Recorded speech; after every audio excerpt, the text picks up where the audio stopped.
Hoje tenho uma experiência maravilhosa para compartilhar com vocês. Kelvin, um ex-descrente, teve sua experiência de quase morte durante uma overdose completa. Apesar do que lhe foi mostrado, Kelvin admitiu ainda estar lutando sua posição como crente.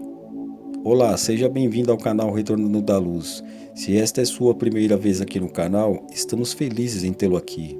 Aqui, traduzimos e narramos as experiências de quase morte daqueles que morreram e viram o outro lado. Estes vídeos são destinados a trazer esperança para o mundo às vezes sem esperança e mostrar às pessoas que há de fato vida após a morte. Se você gostar dos nossos vídeos, considere clicar no botão de curtir, se inscrever em nosso canal e ativar o sininho para ser notificado de novos vídeos. Vamos à experiência do Kelvin. Como ateu, foi mais fácil para mim negar a existência de Deus do que acreditar em um ser onipotente final. Como ateus atuais e ex-ateus, sou orientado cientificamente. Talvez vocês queiram informar aos seus espectadores com antecedência que esta experiência de quase morte lida muito com ateísmo, então pode ser difícil de aceitar. De qualquer forma, é hora do assunto chato. Sou um viciado desde os meus 14 anos de idade. Não importava o que fosse, eu usava. Se você puder pensar em uma droga, eu a coloquei em meu nariz e no meu braço. Não era assim antes, mas depois de anos de abuso físico de um suposto pai cristão, todo o pensamento de Deus descendo para me salvar se tornou nada mais do que uma piada. Meu pai começou a me bater quando eu tinha 5 anos de idade e não parou até eu sair de casa aos 14. Me desculpe, mas para mim ainda é dolorido lembrar de tudo isso. Mas vamos lá. Minha mãe, supostamente temente a Deus, era inútil para me proteger. A única coisa que ela temia era o meu pai. Não importava que, depois de uma surra após surra, eu implorasse a minha mãe para me ajudar. Não importava que eu implorasse a Deus para descer e punir esse bastardo malvado do meu pai. A súplica só parecia piorar as surras. Eu tinha 14 anos quando saí de casa. Meu pai havia voltado para casa naquele dia irritado com algo que havia acontecido no trabalho, e no minuto em que me viu me bateu. Eu sei que muitas pessoas estão se perguntando por que eu não chamei a polícia ou o bati de volta. Aqui na Rússia a polícia não dá a mínima para questões familiares, pelo menos não naquela época. A União Soviética havia acabado de entrar em colapso, então ninguém se importava com nada além de tentar sobreviver. Mas voltando ao assunto, depois que ele terminou de me espancar, decidi naquela noite que, já que ninguém me ajudaria e não havia um Deus, eu iria fugir. Peguei um pouco de dinheiro que pude na carteira do meu pai e da bolsa da minha mãe. Peguei 2 mudas de roupa e parti. Eu sabia que meus pais não me procurariam, pois novamente todos naquela época estavam preocupados consigo mesmos. As únicas pessoas que eu estava preocupado que viriam atrás de mim eram a polícia, porque meu pai se importava mais com o seu salário patético do que com o seu próprio filho. Passei a primeira noite deitado perto dos trilhos do trem e fora de vista. No dia seguinte, peguei um trem para Moscou. Foi lá que encontrei outras crianças que basicamente disseram para si mesmas que iam fazer o que queriam. Foi lá também que eu fui apresentado às drogas. Não demorou muito até eu estar morando em prédios abandonados e ficando bêbado com o resto dos delinquentes ou moleques. A vida não importava para mim. Nada importava. Os padres adoravam nos chamar de sem Deus. E bem, éramos. Eu não sei o quanto você sabe sobre a Rússia, mas é considerada uma nação cristã ortodoxa, e ateu era mal visto. Fui preso aos 18 anos por estar morando ilegalmente em um prédio abandonado, mas logo fui solto porque meus pais não puderam ser encontrados. Apesar da Rússia ser considerada uma nação cristã ortodoxa, ser ateu era mal visto. Ao sair da delegacia, vi alguns amigos com quem tinha morado nos últimos 4 anos. Eles estavam falando sobre se drogar e ficar bêbados, e eu queria me juntar a eles. Então fomos para um dos lugares habituais, um antigo moinho abandonado, e começamos a beber e a usar substâncias. Chusky, um cara que eu conhecia há 3 anos, foi o primeiro a apagar, ou pelo menos foi o que pensamos. Ninguém deu muita importância e continuamos a noite toda. Luca foi o próximo. Ele caiu de cara e o resto de nós riu dele. Júlia ficou sentada tomando um pouco de bebida que estava segurando há 3 horas, sem dizer nada. Finalmente chegou minha vez, peguei a agulha como fiz desde os meus 15 anos e injetei. Eu não sei se era a bebida ou outras substâncias que tinha tomado, mas imediatamente senti como se algo estivesse agarrando o meu coração e arrancando e apertando ao mesmo tempo. Não sei como descrever, mas parecia que eu estava sufocando, sem ar. Júlia me olhou e disse para eu parar de brincar, e então eu apaguei. Encontrei-me em uma completa escuridão, sem nada ao meu redor. Não ouvia nada, não via nada. Pensei comigo mesmo, isso é diferente. Normalmente, não sonho quando apago. Normalmente só acordo no dia seguinte como se nada tivesse acontecido. Andei um pouco no meu sonho, ainda sem ouvir, nem ver nada, ainda pensando, nossa, que sonho estranho, preciso acordar. Após isso, escutei uma voz na escuridão dizendo, você não está sonhando, Kelvin, isso é uma viagem louca que você está tendo. A agulha foi adulterada? Eu pensei. Não, você está morto, Kelvin, disse a voz. Besteira, gritei de volta. Se estou morto, quem é você? Eu perguntei. Sou Elohim, a voz respondeu, o que imediatamente me fez rir. Dá um tempo, agora você aparece? Onde você estava quando meu pai estava me espancando todos os dias? Eu disse, desafiando a voz na escuridão.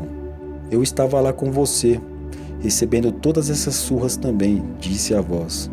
Vamos lá, pare com essa besteira. Pare de se esconder na escuridão e se mostre. Eu gritei.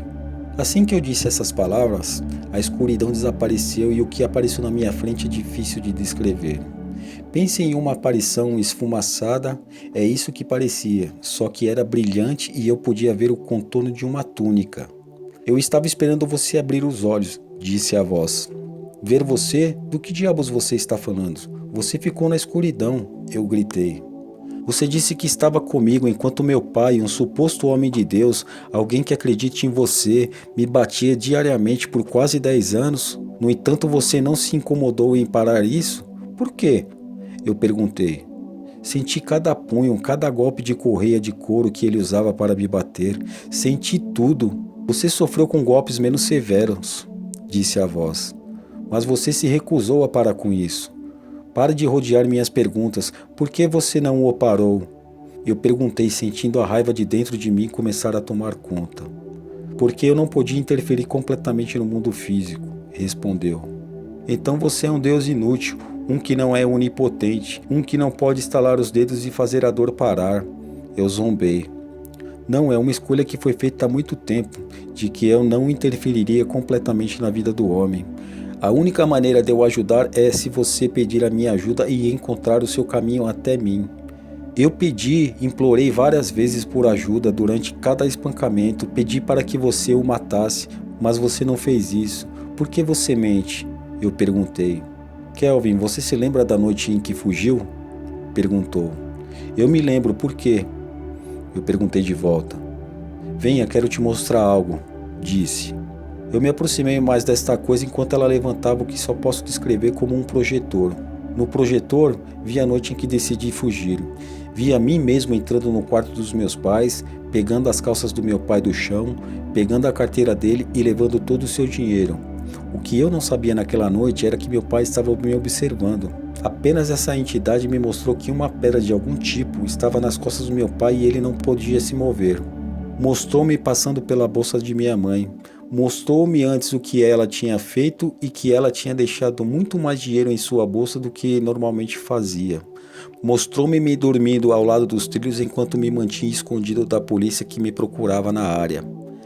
Veja, Kelvin, eu sempre estive com você. Eu ouvi seus pedidos de ajuda. Eu não o abandonei, disse a voz. Admito que depois de ver tudo o que me mostrou, fiquei atordoado.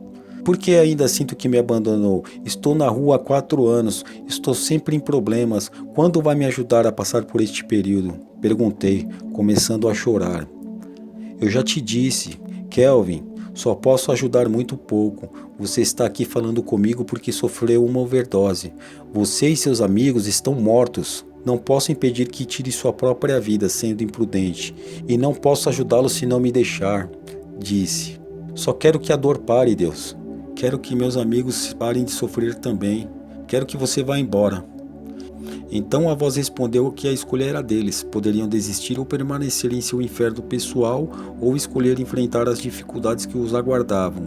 No entanto, voltar a superar as lutas permitiria que eu me libertasse.